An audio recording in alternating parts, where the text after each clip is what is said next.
Welcome back to the Constitution in 3 Minutes with Mr. Postel. Last time we talked about June 6th, where Madison gives his first account of the enlarged sphere, an account that will later be made famous by Federalist 10, the most famous and most oft quoted of all the Federalist Papers. So what happens next? Well, on June 7th, Madison loses, sadly.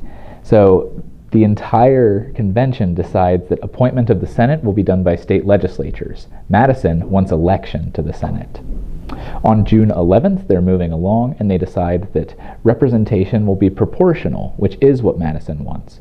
So Madison loses on the mode of selection, but he wins on the mode of representation in the Senate. They're moving along, and then on the 13th they have what would be a fully fleshed out Virginia plan ready to be revised by the Committee of Style and then sent to the people for ratification.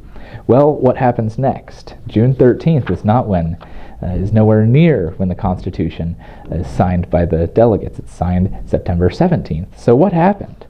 Well, what happened was they were going to postpone debate on the Virginia plan so that someone else, perhaps, could present another plan.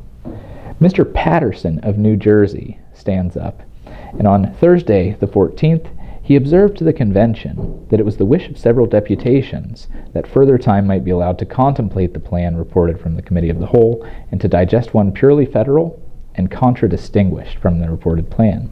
So Mr. Patterson and several other deputations, they want to see a plan that is contrary to the Virginia plan.